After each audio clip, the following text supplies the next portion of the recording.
Planning an event and wondering how you can give your attendees the best experience possible?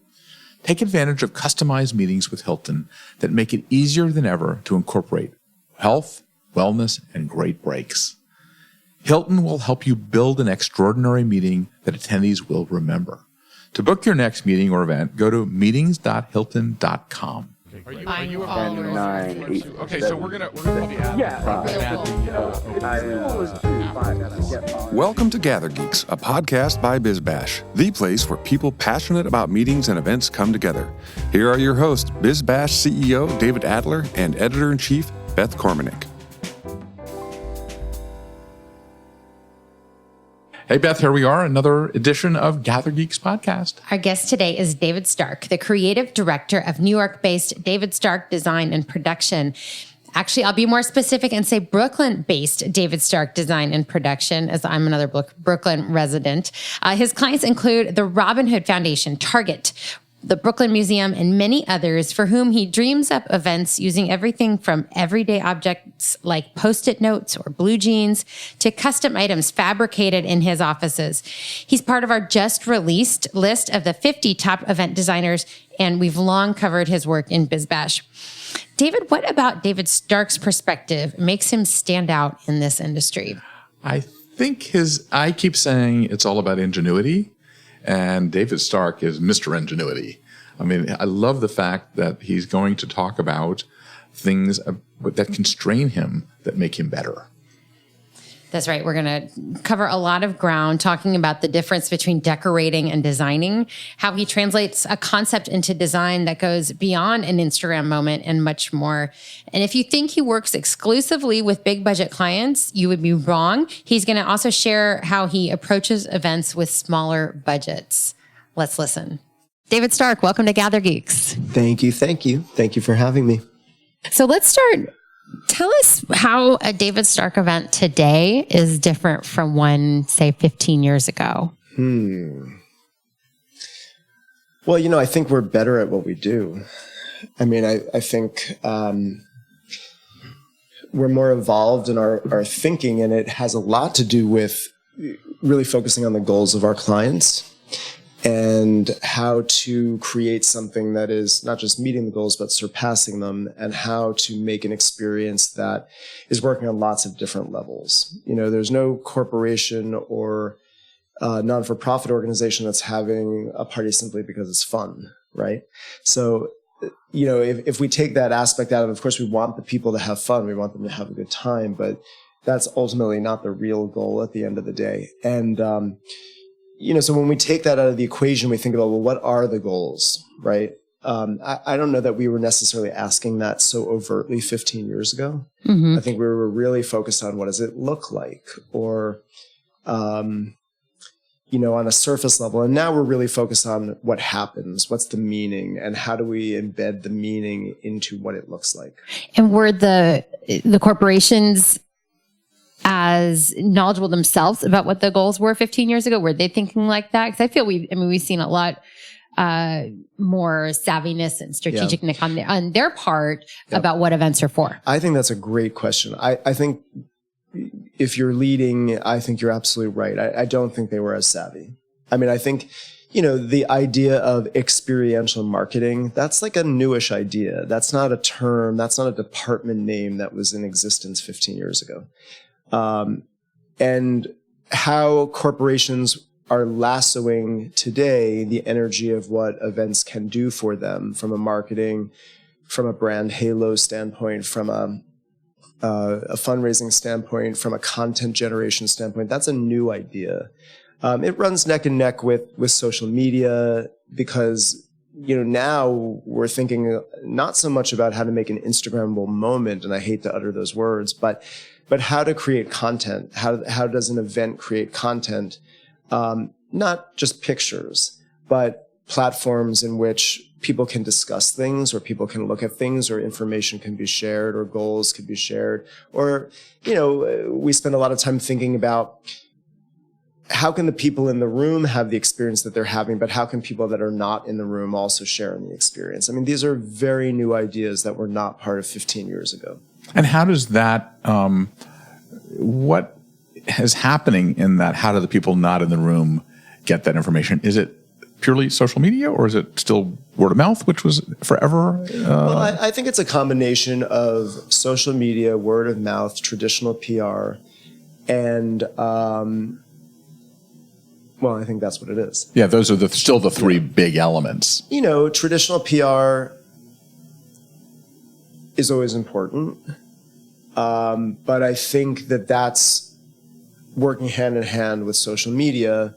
And sometimes the celebrities that are in attendance or on the red carpet are social media celebrities, and sometimes they're movie, TV celebrities, and sometimes those people are both. Mm-hmm.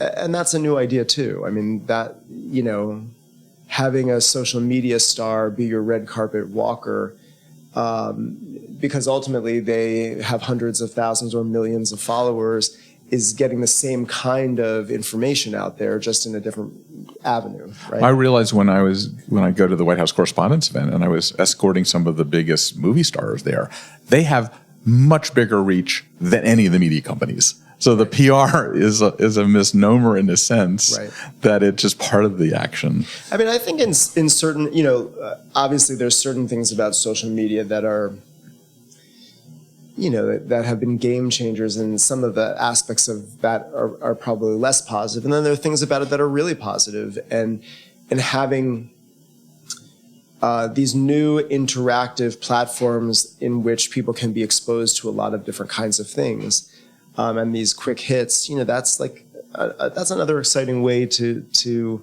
put stuff out there. And that's not just fluff. I mean, that can be real information. That can be public service announcements, that can be, truly impactful interactions between people. I mean, that's one of the reasons why I love non-for-profit events, because, back in the day, they were simply and often a glamorous opportunity for people to dress up and in a traditional sense, buy a table, buy a ticket, and that money went to the organization. But in today's times, I think that there are incredible platforms in which an organization can share its message, tell its story, make new friends, reinforce the friends that they already have, and put into 3 dimensions who they are as an organization in an experiential way. To me, that's a very expansive way of looking at how one can build a non-for-profit fundraising gala. Yeah, absolutely. And I'm wondering, so what part of your business percentage, break it down for us, nonprofits versus social versus corporate versus some other area I'm not addressing here?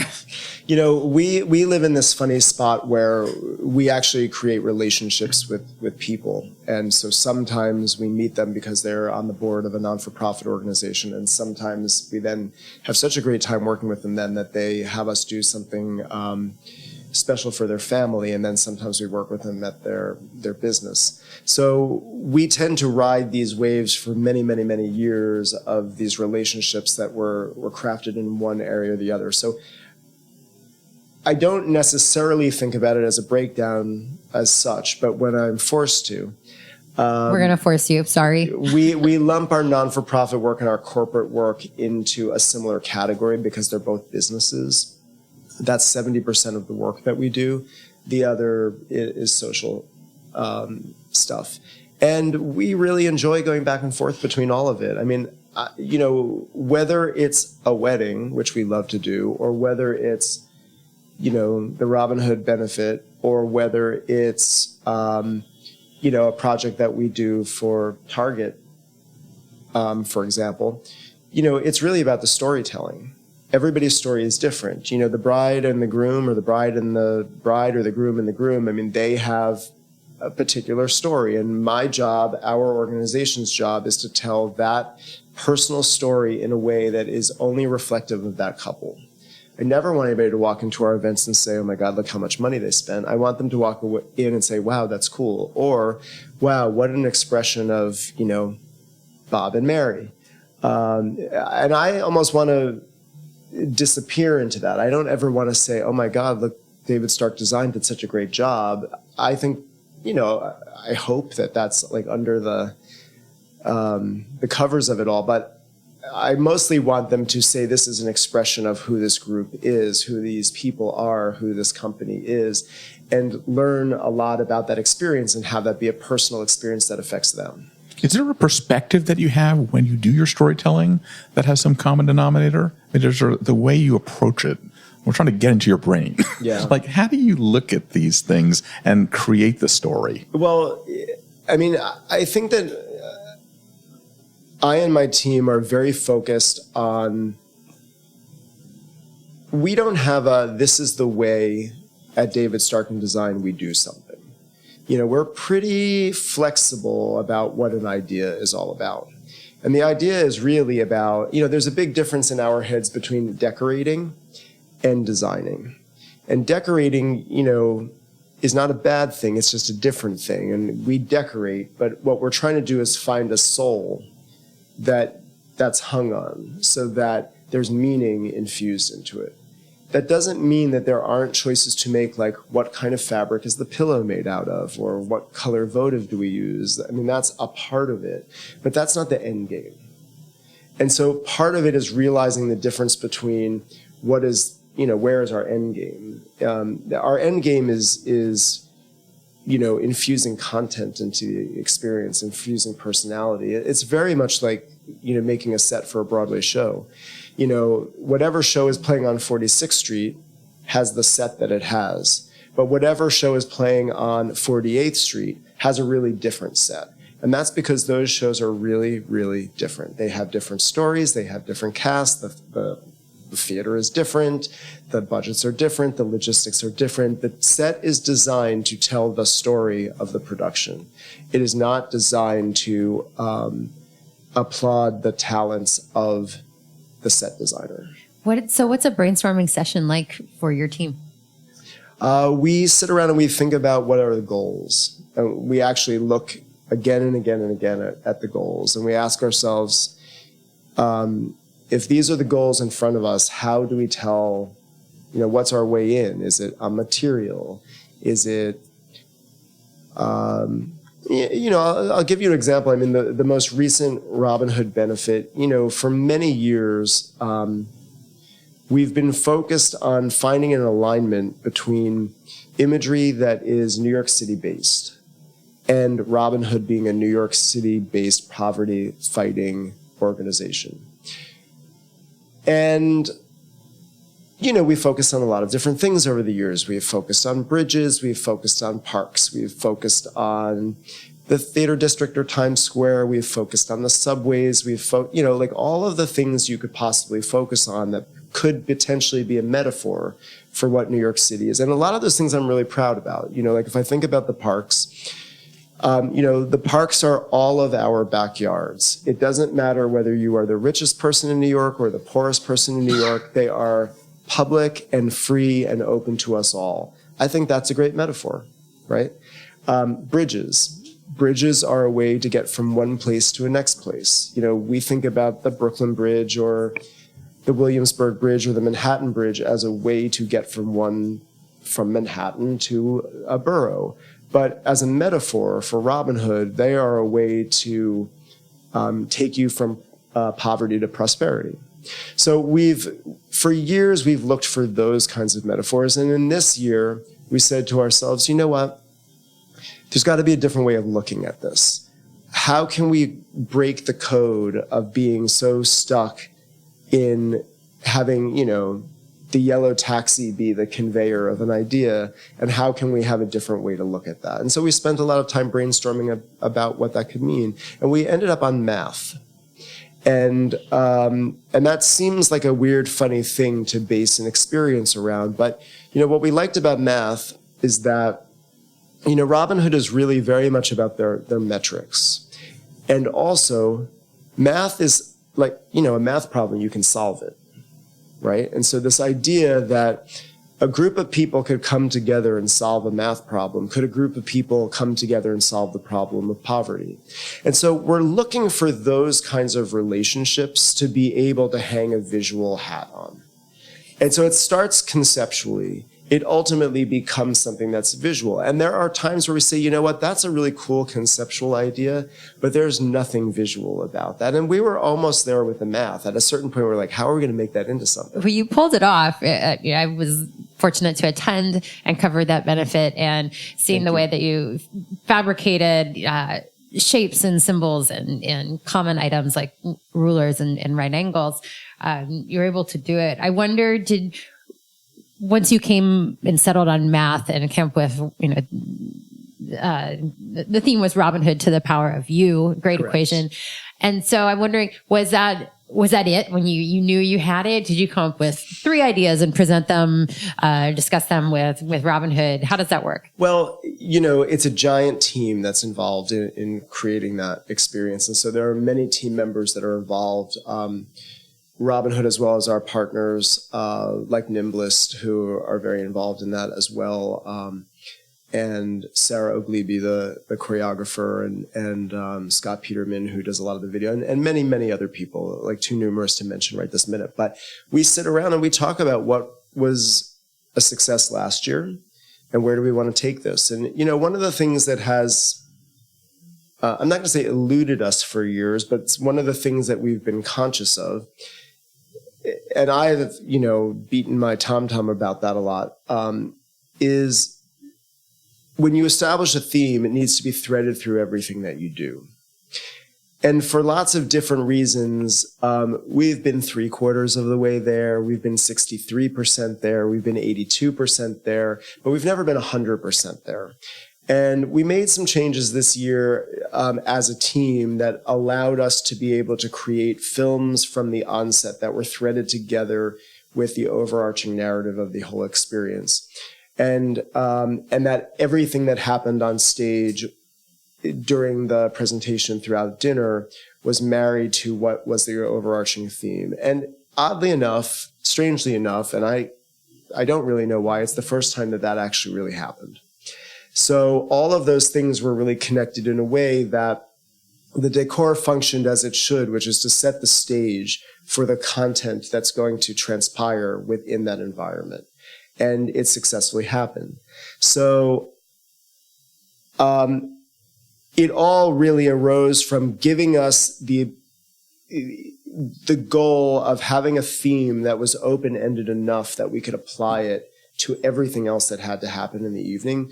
When you're hanging it on, Times Square, that's a visual idea. It's not a conceptual idea that's really related to what the organization does. Right. It's a location that we all are familiar with, and there were things about that were, fantastic. I mean, the idea really came about from a Jenny Holzer series of pieces in the city from the 70s, where she wrote these poetic and powerful statements on the marquees of abandoned theaters. And so we thought about the idea that, instead of using the marquee as a way to broadcast, the show, could we use it as a way to broadcast our thanks to the community that's involved in, making Robin Hood what it is, and also use it as a way to proclaim goals and accomplishments and challenges and have it be a call to action. And it was effective for that purpose, but it didn't leave enough room to be able to have the rest of the evening pivot on that departure point, if that makes sense. Mm-hmm, mm-hmm. So being, the power of you and education, that's a conceptual idea that's runs neck and neck with everything that Robin Hood's doing. So the trick really, or the visual challenge that I and my team had to come up with is, how do we give a visual identity and create a landscape or a context for that storytelling to exist in? Because ultimately, it's the storytelling that should be wagging the dog, not the decor wagging the dog, if that makes sense. Totally. Did you said you weren't 100% there, but you were close, because everybody was on board, that you articulated all these points to the entire team? Or yes, I mean, these are things that we talk about. And, because it's a giant beast, there's a lot of people that work on a lot of different pieces and silos. And so one of our goals were to break the silos down so that all of the things were connected, and, that films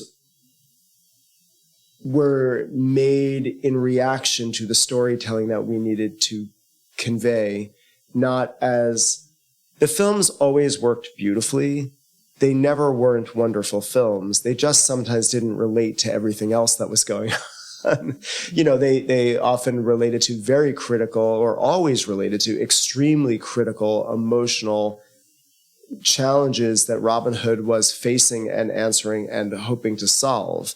They just weren't necessarily always exactly aligned with everything else that happened in the evening. And this year I can say that they were. Would you give advice to others that are listening on how to get to move towards that 100%? Is there something that you did, some tactics or something you learned that you will do in other things? I think look, I realized this year it's my 17th year of working on that. So part of, which is a shock to me, but true.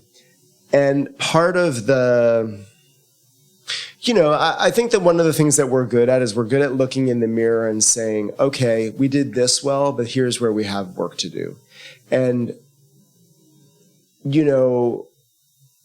we're not afraid of going into an uncomfortable zone and dig deeper to get to the next spot. And that doesn't mean that something was a failure or that something didn't work or that people were unhappy. It's more just like the entire team, led by Robin Hood and everybody else that's involved, is very committed to lifting themselves up by their bootstraps and saying, okay, like, here's where we triumphed and here's where we have opportunity. Mm-hmm. And then let's look at that opportunity and come up with what to do with that.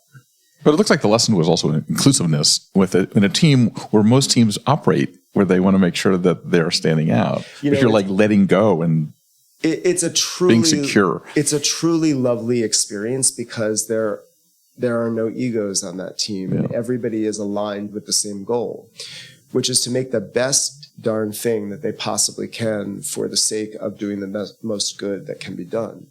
And, the thing that I always fall back on is every single penny of what it takes to create that gala and to run that organization is underwritten by the board. So every single dollar goes to the people that need it and to programming.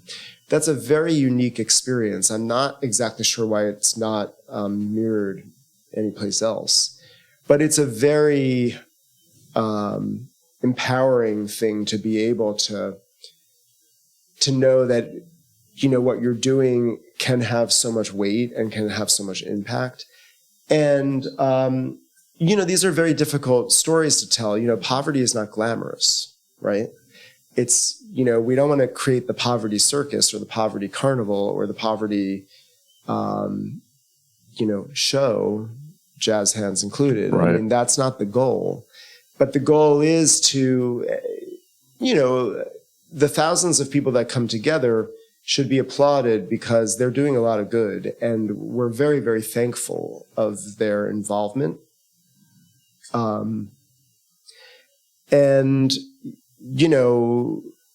They give a lot of input over the years too, as to what's exciting for them and where they're moved. And that plays into some of the choice making we make as a team. It's interesting though. How do you you come up with the concept and where's the green light happen? Like, where is the go when especially in a big, large organization like that? Like where do you make the decision? Is it you? Is it you feel it? You know it? You see it? Well, I feel it and I know it. Okay. Well, we know you know it. When you work with, and this is what, I go back to what I was saying earlier, where we work with people for such very long, I'm very blessed to have these very long-standing relationships and with many, many, many organizations. And so when you start to know an organization, I have the same relationship with the Whitney Museum. It's a really different experience than Robin Hood as it should be. It's a very different group of people. But I start to think I put my Whitney head on or I put my Robin Hood head on. I'm not wearing my David Stark head. When I have my own party, I'll do whatever I want. That's not the point. My job is to ultimately get into the head and the hearts of that organization. And when I do, I know when I feel it, that there is something that we can build upon. It's never because I think, oh, that's a nice visual idea. Right. That's really secondary. For me, it's really important. If I know that there's layers here, like there's something that we can work with on lots of different levels, then I know that it's working. Mm-hmm. We're going to take a little break and come right back after this message from Hilton. So when's the big event? Hilton's here for planners with their exclusive customized meetings. Become a wow maker and save time by letting Hilton help you present an extraordinary event, one that leads to memorable and meaningful connections. Visit meetings.hilton.com and let Hilton help you. Let's talk about a corporate client, Target. You worked with them for many years. How do you apply what we've been talking about to a corporate event? Well, it's really the same idea. Every brand has its ethos. And, some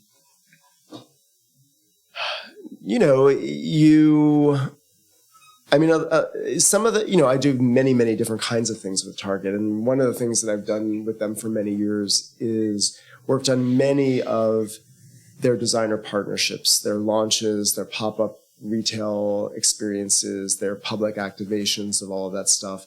And that's evolved over the years quite mightily. But every brand that partners with Target is an extremely different experience. We just accomplished the Vineyard Vines for Target collection. That's really different than Missoni. And that's really different than Philip Lim. And that's really different than Liberty of London. And then that's really different than Lilly Pulitzer. And one of the things that's always constant is Target. Mm-hmm. Target has that ethos. But, Target over the 15, 17 years that I've worked with them has evolved incredibly. So, it's not like there's always the same Target. So, it's my job to be constantly checking the heartbeat and listening and feeling and have an ear to the pavement and sort of understand that balancing act between Target the brand, Target the design visionary, and then the partner that they're partnering with. And that's sensitive. That's, sometimes that's like walking on eggs and figuring it out and trying to find how to fuse those brands together in a way that they both feel really great about. Because of the design language that I speak, I'm often the right person to be speaking to the designer partner because I can hear them. And so when they talk about what is exciting for them or what is really important to them, I really understand what they're saying. And I think that that's a really important aspect of being a service provider is listening. And not just listening, but hearing. And that's much more important than doing, ultimately. And I feel like that's probably one of the things we're really good at. We're really good at listening. We're really good at interpreting. Sometimes somebody says, I like the color green, and I know they hate the color green. Why would they say that?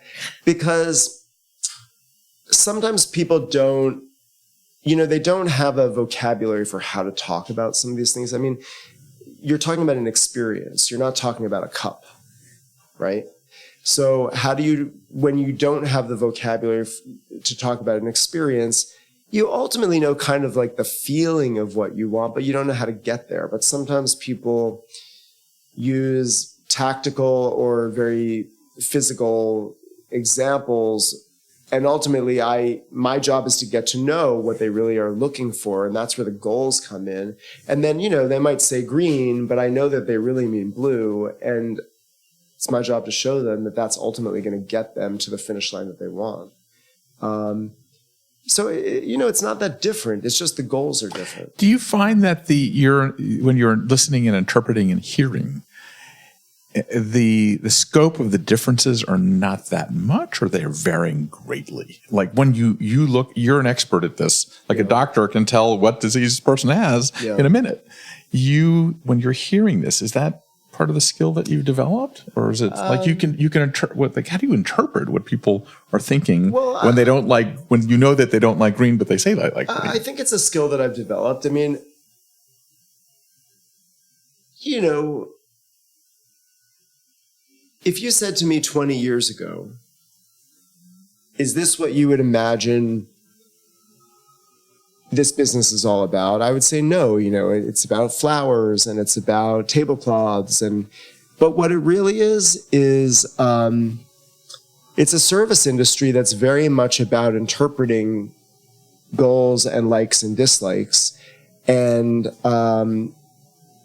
that's much more about leadership and management and interpersonal skills and faith building and community building, and you know, the end product comes out of that. But ultimately, it's so much more about the journey. You know, I say this all the time that it's almost a cliche, but you know, your party is going to be 3 hours or 6 hours, but you know, we're going to work together for months. And that's the thing that, of course, the end result has to be amazing. You can't do it over. But the journey has to be amazing. And on that journey, if you really focus on making that be an important thing, some of that is being a good partner and being a good listener and hearing what is being said and then knowing how to interpret. And then you ask a lot of questions. You know, sometimes you hear something and you don't quite get it, and you have to go back to the well to get clarification on that. That's not a bad thing. You know, that's part of the interaction. One of the things that I remember from you speaking years ago is the importance of ingenuity. Mm-hmm. That is like the biggest sort of success ingredient when you listen and you hear. Mm-hmm. You're basically being cued for lots of ingenuity that you're not even counting on. Mm-hmm. How do you... Well, what do you mean by that? Well, like you're hearing something, you're interpreting it, and then something goes off in your brain that says, oh my God, this is a good idea. Yeah, I mean, listen, you know, I started as a painter. I know that I'm a better designer than I am a fine artist. And part of what I know about that, you know, for me, the difference between the fine artist, they have to set up their own problem that they're answering. The designer is answering a problem that somebody else set for them. I'm better setting up, you know, answering somebody else's problem. That's interesting. And if you said to me, do whatever you want, I wouldn't have a single idea. So for me, the reality is that I'm actually a better reactor. And so there are many, many times where somebody comes to the table with something for me to react to. There are also many, many times where I have to dig and find that thing because they don't offer it to me.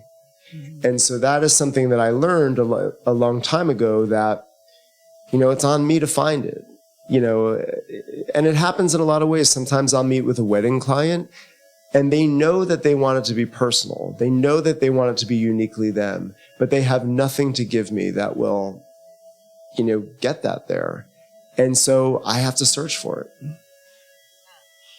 So one of the things that I think about when I think about your designs is your ingenuity, as to use David's word, with everyday objects. Mm-hmm. And I'll just give a couple examples. One was the Vassar Center, their jeans bash, where the backdrop, the photo booth, and the ceiling patterns were made with recycled denim jeans, and those a cancer benefit. Mm-hmm.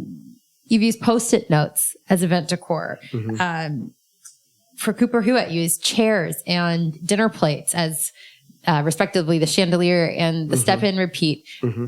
Has this always been part of your design, or did this grow? And how do you come up with these ideas? Well, as I said earlier, I mean, when I started, I really worked with flowers. And it was during a time period in the events industry that if you had an event, you had flowers. And that was really something that I got into as a way to support my painting when I was the fine artist. And, you know, it was a really good, flexible side job that also used some of the principles in painting, color and texture, and it was a creative solution to waiting on tables, which I also did and I was very good at. But somewhere along the way, I realized that flowers were just one of the tools in the toolbox. And I actually really credit this, you know, years ago when I was in a different business and I was partners with Avi Adler, we once were invited to the New York City Opera to talk to them about their gala. This was one of the first big galas we ever did. And Carolyn Rome was the chair lady. She took a look at our portfolio and she said, you know, your flower arrangements are so beautiful, but this event is not about flowers at all. And all of a sudden the light bulb went off for both of us, like, oh, you could use something else besides flowers. And after that, you know, when we realized that the world of materials was part of the palette of options, then things started to open up for me specifically. And I realized like anything could happen. Another thing happened around, you know, not that long after the market crashed. And, you know, we had been trying to do these kinds of crazy ideas, little by little and more, and it was pushing what we did more into the realm of installation art than just, you know, decoration for parties. But it was a hard sell, you know, like we would come to a meeting with you know, these funky ideas, and, you know, you had to have, somebody had to take a real leap of faith. You know, you'd tell them that, you know, you're going to make the entire party out of, you know, paint strips, Benjamin Moore paint strips from the hardware store, and this was going to be a black tie evening, and they look at you like you had 10 heads. So it took a special client that had the vision and the trust to get there. And it happened little by little, and each time you develop a little bit more trust and faith because you proved that you could do it. But when the market crashed, after that, all of a sudden, the big idea, you know, the ideas that we had that used everyday materials were all of a sudden really hot because nobody wanted to show that they spent a lot of money. So if I used paint strips from the hardware store, it just looked like that everyday stuff that didn't have a cost associated with it. It was different than covering the ceiling of the Pierre Ballroom with thousands upon thousands of orchids. That looked like the cash register rang. But with the Benjamin Moore paint strips, it just looked like it was cool.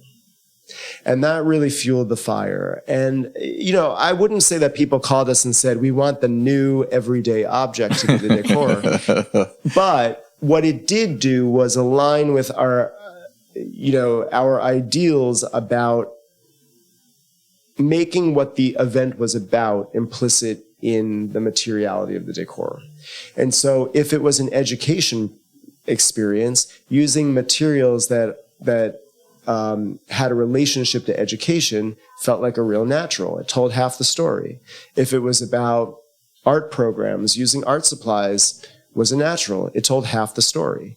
And then it also allowed us to give those materials to organizations after. So it also aligned with an ideal about creating less waste.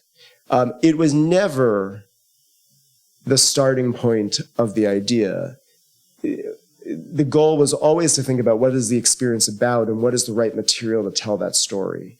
And there were times, I mean, years ago, we did a project for the Cooper Hewitt for the National Design Awards where we got so tired of, you know, it was at the time where being green got really hot. But at that particular time in the event world, it was really focused on green lighting.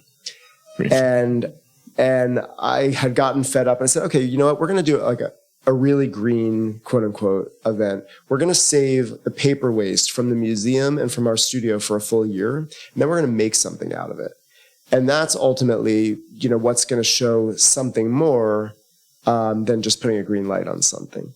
And so sometimes conceptually the ideas arose out of trying to find an idea that was meaningful and that either has a relationship to a time period, has a relationship to a brand story or an institutional story. You know, the commonality is that everyday materials are often accessible and less expensive. And sometimes I can even get, you know, a sponsor to come in to provide those materials as well. And that's really good for them too. So that's the story. That's so fascinating. And the Cooper Hewitt example, did you know what it was going to be at that time? Or did you have ideas? No. I mean, there was... I do keep these ongoing projects that I'm not sure where they're going to find a home. I have another one, which is There's two that I have going on. One is that I save every single receipt of everything that I've ever spent money on. And at some point in my life, at the end of my life, I'm going to make an installation called I Spent, and it's going to be created out of all of the receipts that I've collected for all these years. Another one is every business card of every person that I've ever met. Someday I'm going to make something out of all of them.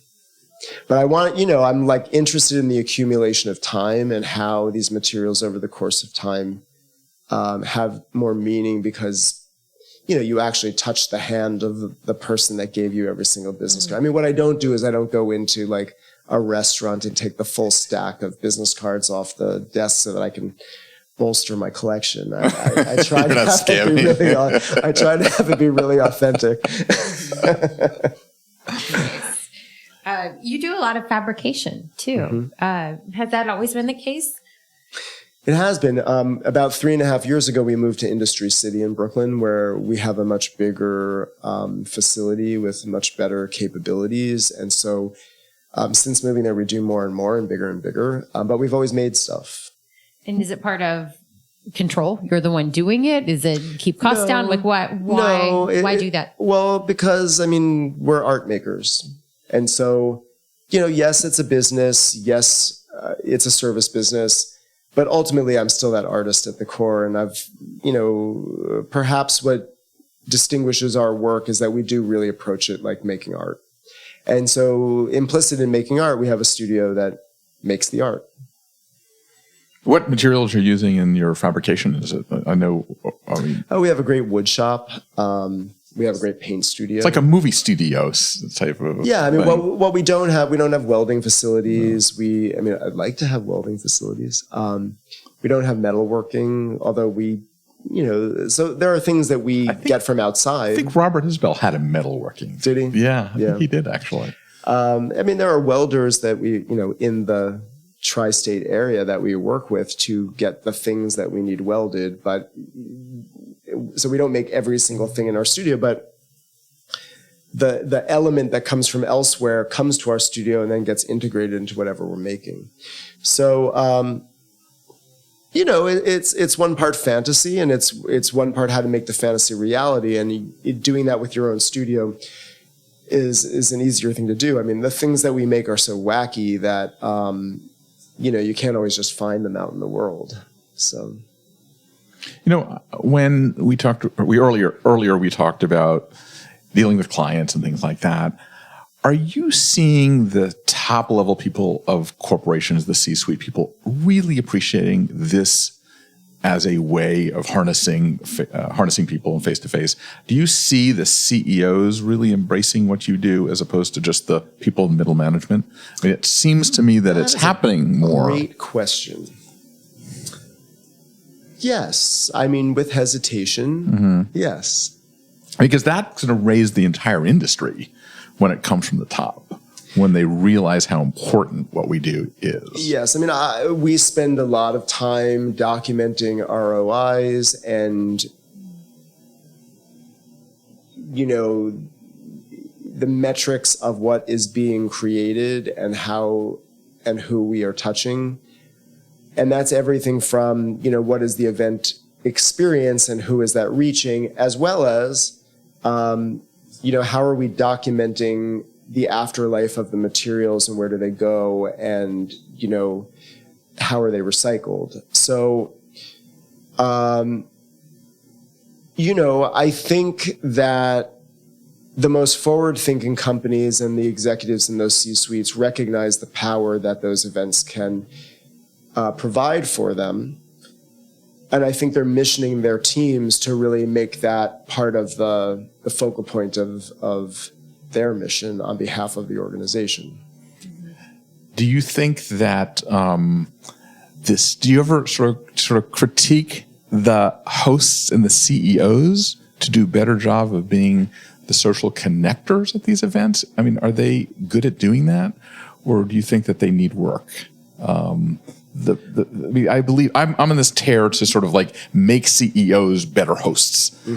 Like when I go to a State Department event, I see David Cameron, the Prime Minister of England, going to every table and being fantastic. Why aren't the people that are the realize that when they do that, they're going to make their effectiveness so much better. Again, another great question. A lot of the people that we work with, I see that happening. Yeah. So it's starting to happen, or it is happening. Yeah, I see that happening. I mean, social events and social media, they have a common thing in them, which is the word social. Yeah. And we were actually talking about some of the power at Engaged earlier, right, before we got on the podcast. But I remember once somebody gave a lecture there about, the power of social media. And I remember them saying just that, they call it social media. Be social. Yeah. Talk to people out there. Yeah. I think that when you show anybody, and I think that I'm guilty of this. I think that people are often intimidated by me when I, in fact, think I'm nice and easygoing. But I think that part of it is that you have to make the effort and show that you feel that way towards people and that there's an openness there. And when a person who's a leader does that, it really shows an awful lot to the rest of the guests that are there. Yeah. There's a lot of power in that. Yeah. So I wanted to ask about a surprising niche, or a niche that I found surprising, but maybe others won't. It's financial conferences. That used to be so boring. We've seen and reported on multiple financial conferences that you have produced, and it's fascinating that they don't have to be boring, and you can. That is a weird, funny little niche right? you've got going on. Tell us about that. Well, I have a certain amount of clients that come to us because the traditional financial conference is just that. It's boring. And then they go do the other things that we do, and they realize that they don't have to be boring. But it is running hand in hand in hand with the idea of infusing content into the experience. And so this idea that we can create this interactive art experience that tells the story of either what the financial conference is about, or what the hedge fund is about, or what the consortium of funds is focused on, is something that's very exciting. For us, they're great brain teasers. It's all content that's like really above my head. And so I have to really focus on learning about all this stuff so I can become an expert on it. And we're asked to tell some really, difficult stories that are hard to tell. Last year we did this amazing conference that was about these cycles of evolution when a company hits sort of a disaster moment, and then what they do to get out of that and how do they transform themselves, and they become shapeshifters. And one of them was a traditional box company that reconfigured itself as a general packaging company. And by doing so, figured out how to reinvent themselves. And we had to come up with, like, how do you convey that? It's hard stuff to convey. So I like those a lot. I find them extremely engaging and extremely exciting. And in some ways, as close to making art as anything is that we do. And, the folks that work at these hedge funds, they're often extraordinarily forward-thinking. And that is how they got their idea launched in such a big way in the first place. And so it's the greatest pleasure to collaborate with them because, they are pushing us to be the best artists that we can be, and they are delivering content to us that we've got to really work hard to wrap our heads around. And then together we make these content nuggets that are just, beyond decorating in any way, shape, or form. So it's really exciting stuff for me. I don't know that I'd ever be the person sitting in the audience in the general sessions, but boy, do I like making all the stuff that creates the environment. But people don't realize how creative the financial side is. Oh, yeah. And that they're really, those in their world, they love this stuff. Yeah. And people think that a financial conference is at a hotel, and yeah, and sometimes they are. Yeah. And hotels are wonderful, and that's not a bad thing. But the idea that you can actually create a world that tells the story and can wake people up out of their senses, because what they expected to do was sit in a chair and look at a screen and look at a bar graph. And I think that what our clients are saying is there's other ways to tell that story than sitting in a chair, looking at a screen, and looking at a bar graph. Right. And people are more likely to want to come back to those events. So, one of the questions we get asked a lot is, I'm constrained by my budget. What can I do? And I'm wondering, are you always working with big budgets, or do you know? I think that would shock people. So tell us what areas do you think are maybe not easiest, but where do you look to save money? Or are there anything you can share with our audience who are always looking for ways to stretch their own event budgets? Well, we're always looking at where do you get the most bang for your buck.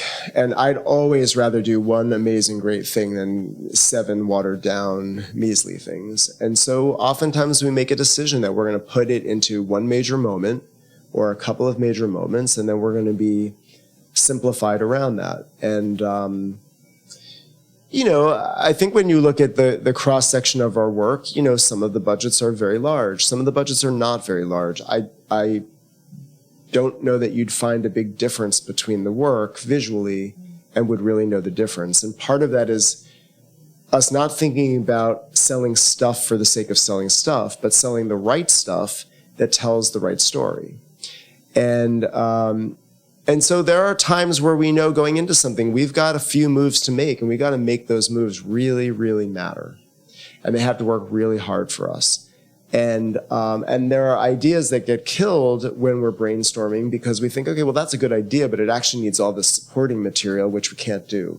So we need to rethink about it in a way that the idea can work much harder for us. So we have to have less things to tell the story. So once again, your common theme that I'm seeing is that the limitations provide the ingenuity. That's right.